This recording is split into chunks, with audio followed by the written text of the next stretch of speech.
the long marathon of the story of Minglan has ended, and this would be my final review of the drama.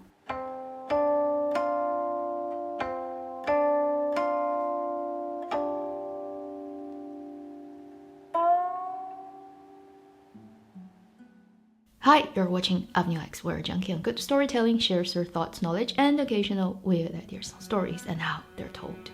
知否知否，应是绿肥红瘦 has finished airing during Chinese New Year's holiday. And if you've been watching my channel for a while, you know I hardly ever do final reviews. I kind of just do one review, really, of any drama.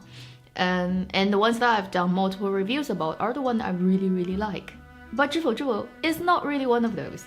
I think the reason that I'm doing this one is because right now there just aren't that many interesting stuff going on. So yeah, I find it will be an even less interesting thing to do first impression of other dramas that are just blah. Might as well just talk about this one because I actually sit through the whole thing. Oh my god, how did I do that? As this is a sort of final review, it will definitely contain spoilers, so if you haven't actually seen this drama or you are not yet at the end of it, you know, and you don't want to see spoilers, maybe just... First, let me tell you actually what is the sort of essential difference between the ending of the book and ending of the drama for the most important characters. First, in the drama, you just see, you know, happy ending for everybody, especially for the main couple. In the book, it's pretty much happy ending too, but in the book, they actually moved away from the capital. So in the book, they decide to go to a border city in the southwest. And because the male lead character is a general, so he goes there to look after the border for the country, but at the same time, get away from all the politics of the capital, and they're still very happy. As for the second lead, Qi-heng, in the book, he's actually not a second lead. He's like a really peripheral character, but the drama actually made him much more important than the original book. In the original book, he married 3 times, and all the wives died. So he's a like really unlucky man when it comes to getting married, and so he becomes a widower and decided never to marry again. He has 2 kids produced by one of his marriages, so he basically raised his kids alone. And eventually one of his grandson, which is also ranked number 2 in the family, married one of Changbai's granddaughter, who also ranked 6th, and who also is a daughter of a concubine. Qi Xiao and Sheng Xiao are together, so it's like a really bittersweet story. And the old grandfather Qi-heng gave the young couple that pair of dolls that he has kept for all his life. And basically, he still loves Minglan till the end. So I think in the drama, they're much kinder to him. They didn't kill his wife. They kind of eventually grow quite fond of each other, and they're gonna have a good life. So do I have a different opinion after I watched sort of the second half of the drama since I made the first video? Actually not. The things I didn't like, I still didn't like in terms of like color palette, the lighting, still never grew fond of it. I think looking at the drama as a whole, I really love a lot of supporting roles and their acting. The actor Liu Ling, who played the father and mother of the Sheng family, they're just so fun to watch. The actress who played grandmother, she's so adorable.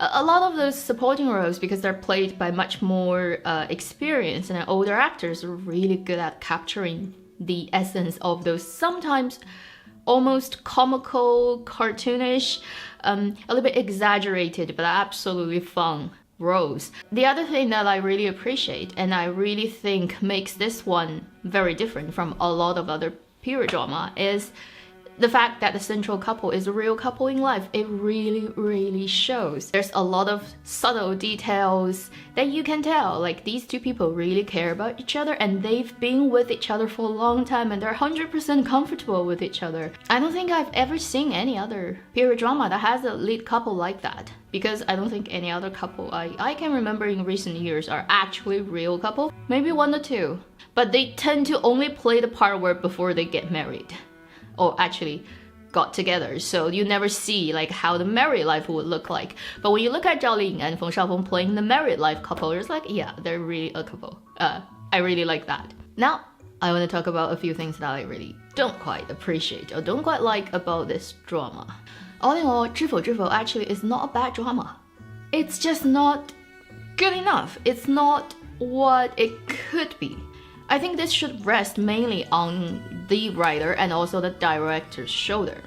First, the script is not really that well paced, not that well written, and also the director's ability, because really he is not the A-team of Daylight production. Throughout the drama, you will see something that happens to many characters, but perhaps more strongly on the main characters, is the things that are not fully consistent or logical, or it doesn't seem to be it's this character who should do these type of things, right? Sometimes you feel strongly that it's just for the sake of the convenience of the storytelling, or sometimes they just don't know if they don't do it this way how they're gonna resolve some things. They just make the characters do things that are completely OOC. Out of character, doesn't quite make sense. For example, Minglan is perhaps one of the cleverest people in the book, also in the drama. Like, you can tell since she was a kid, because she's super sensitive and she knows she is in a very difficult situation. So she has this super ability of observation. She can pick up the cues from other people very easily, and that's how she kind of survived her teenager years, her early years in the Sheng family, where she really isn't really protected apart from the grandmother. But then once she gets married, it's like, did you lose that ability? Because it gets played in the beginning as fun. In the later part, it just gets you feel like, frustrated, because she constantly is not aware, or she just doesn't read the signals coming from the husband, because the husband wants her to be jealous, wants her to get angry because of him. That would show she actually cares, and she keeps not getting the cue, and she keeps not understanding what he's saying. Like, it's really cute to watch those scenes and you can laugh at it, but then later, once you've seen that, you're like, it doesn't make sense. Her strongest suit is reading people. That's what she does. That's what she grows up learning, and she's good at it. Otherwise, she wouldn't be able to survive very well in her family. So she's clever enough. Like, how can she not read the cue? Like, it's so blatant in her face. And they're just playing that. They drag that out long until very late of the drama. She still acts in a way that is like, she doesn't read his cues. I'm like, okay, I think you're just doing that for the sake of certain dynamic on screen that looks funny and interesting, but it doesn't make logical sense. And there are so many little things here and there about this drama, about all the characters, that's like, that's not what that's not what she would do, but hey, who cares, right? Because you're the scriptwriter, you can write anything. The second big thing that I really don't like about the writing of this story is it kind of put everybody, especially the main characters, into this safe. And as an audience, you're actually, before the major plot happens, you're actually aware of the pitfalls, the conflict that's gonna happen, and the main characters will suffer. As you're watching, you know something is brewing, you know it's gonna happen. But the way it's written and the way it's paced, as you get to the end, right, closer to the end, and shit still didn't happen, and you look at, there are only like 3 or 4 episodes left, right, and the big shit still hasn't happened. You're like, right, now I know how this is going to get resolved. Basically, in the end, it's gonna be, the whole thing is actually an act. It's the main lead male character Gu Tingye and the emperor, and you know, they're all in this. This is a big show. This is a big show to push the empress dowager off her seat of power. Even if you had a doubt about if the emperor actually, you know, isn't happy about what Gu Tingye is doing, right? As the story progresses and still shit doesn't happen, and you're looking at, there's only 4 episodes left. And judging from how things happen in this drama as a whole, this thing, how it's paced, there's no way that they're actually going to get into real trouble and there's gonna be a real interesting dramatic resolution of that problem. It's just gonna be, there wasn't the problem from the beginning. Everything is set up, it's an act. And it's like, so boring. Because basically you feel you're cheated as an audience out of the satisfaction of actually getting a real resolution of a really difficult problem for the main characters. But when you're watching this drama, you're like, oh shit, it's all by the play. Like, even if you haven't read the book, even if you know nothing about the drama, just look at how long the whole drama is and where the major plot is happening. You're like, okay, I know. It's just all an act. And it's such a buzzkill. it's such lazy writing. It's lazy. It's just lazy. There's no other excuse. And the way they put it, like the way they structured it, it just doesn't help. Especially, it's not helping that Hunan TV cuts it into 78. It's just absolutely stupid. So the pacing of the drama is all over the place and the resolution is not satisfactory. The ending is super rushed and suddenly everybody comes back happily. Like, you know, the fourth sister, Minglan. Nobody likes her in this drama. Not the mother of Sheng family. And not the dad. Definitely not the grandmother. Not Minglan. And yet, in the end, they're like, we're all a big happy family. We're back together. And as if nothing has happened in the past. And we're all gonna look forward to a bright future. I'm like, yeah, right. Makes sense. Yeah, okay. Whatever. You're the scriptwriter. You can do whatever you like. But I don't buy it. It doesn't make sense. I don't know what's the percentage, say, of the story that's completely sitting on the scriptwriter's head, or what is the percentage that sits on the director who says, yeah, let's just do it like this, we'll do it, change the plot or whatever.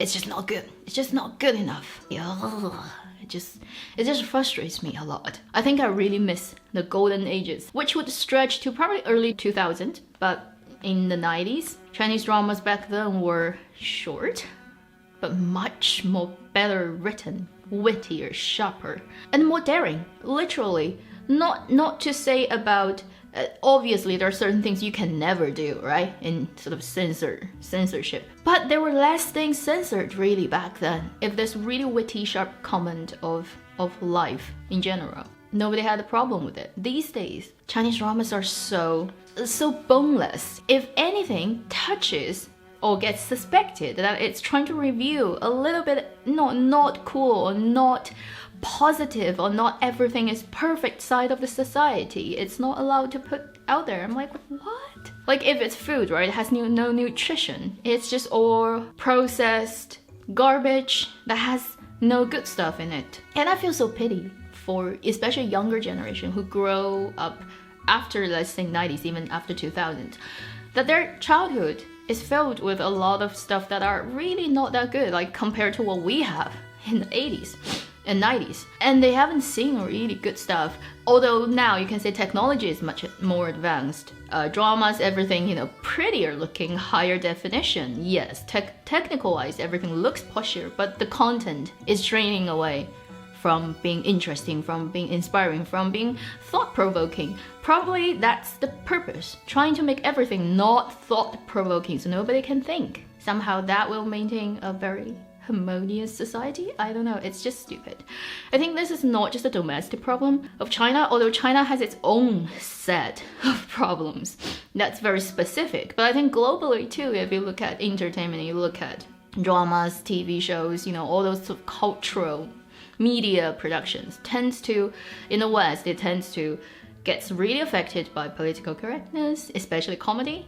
Like nobody dares to say anything or make a joke about anything these days without running the risk of being just mobbed on the internet from all kinds of weird social groups. That just blows my mind. It's like you people have had such an easy life compared to a lot of other people, other nations on the planet who suffer impossible tragedies growing up or living their life, and you just like have nothing to do, so you look for more trouble for yourself and I don't know, create more imaginary enemies in your head. It's just very baffling, you know, from somebody who comes from a country that not so long ago had shit happening. So yeah, this is too far away. This has nothing to do with Zhifou, but I think from a general point of view, when you look at the big picture, right, of content, of cultural sort of content productions in China, it just looks really bad. Things have so little teeth these days, so